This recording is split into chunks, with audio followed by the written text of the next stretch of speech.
আজকে আমার আম্মু যে চিকেন দিয়ে একটা তরকারি রান্না করবে। এখন এখানে ছোট ছোট পিস করে চিকেন নিয়েছে। এখন এটার মধ্যে সয়া সস দিয়ে দিয়েছে, রসুন বাটা,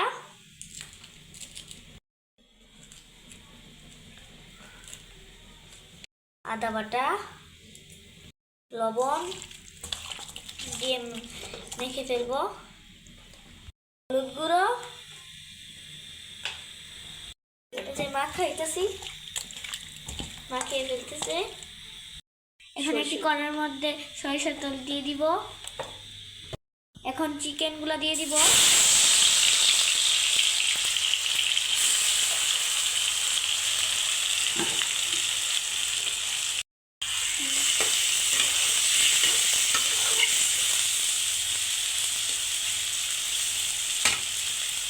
টুকরো করে আলু নিয়ে নিয়েছি। এখন এটার মধ্যে হলুদ গুঁড়ো দিয়ে দিব, লবণ দিয়ে এখন মেখে ফেলবো। আমাদের চিকেন গুলা ফ্রাই হয়ে গেছে, এটাকে এখন আমরা নামিয়ে ফেলবো। আমরা মাখানো আলু করে দিয়ে দিব, মিনিট করা আলুগুলা ফ্রাই করে নিব। এখন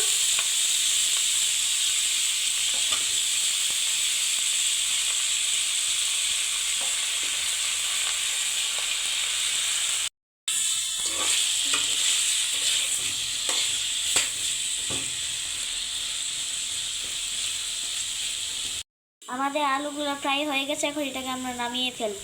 এখন আমরা কড়াইয়ের মধ্যে সরিষার তেল দিয়ে দিব।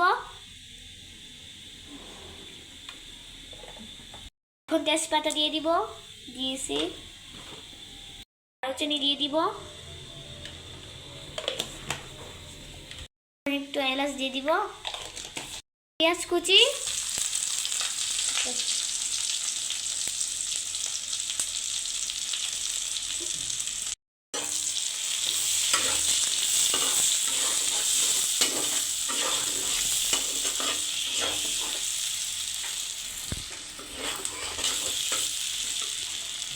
লবণ দিব একটু, পেঁয়াজটা নরম হওয়ার জন্য।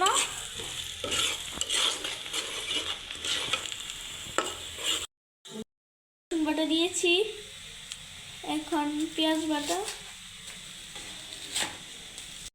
আদা বাটা আমরা এটা দিয়ে দিব।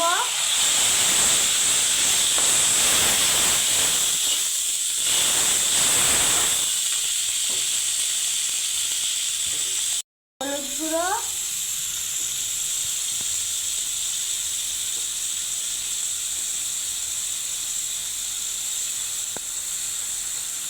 লাল মরিচের গুঁড়ো, ধনিয়া গুঁড়ো মিক্স করে নিব। এখন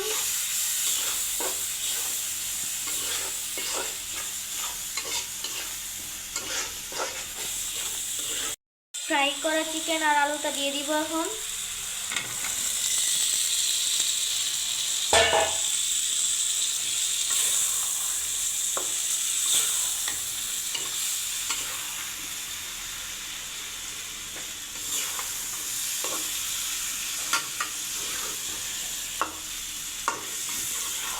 মিক্সড করে নিব।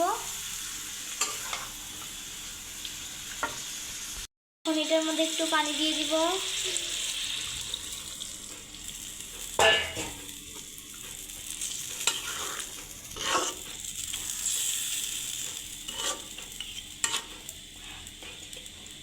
এখন এটা আমরা ঢেকে দিব।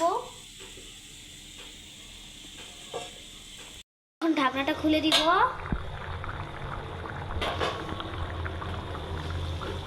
এটার মধ্যে জিরে গুঁড়ো দিয়ে দিব একটু, একটু গরম মশলা দিয়ে দিব, কিছুক্ষণের জন্য ঢেকে দিব।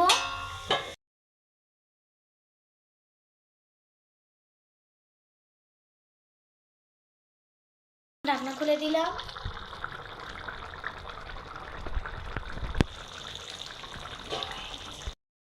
আমাদের তরকারি হয়ে গেছে। এখন আমাদের চিকেন তরকারি হয়ে গেছে, সার্ভ করে আনলাম। এখন এটা আপনারা অনেক মজা, এটা আপনারা ঘরের মধ্যে বানিয়ে দেখবেন। আর এটা যদি ফেসবুক থেকে দেখেন তাহলে একটু লাইক আর সাবস্ক্রাইব, লাইক আর ফলো দিয়ে যাবেন। আর যদি ইউটিউব থেকে দেখেন তাহলে সাবস্ক্রাইব আর লাইক করে দিয়ে যাবেন। আল্লাহ হাফেজ।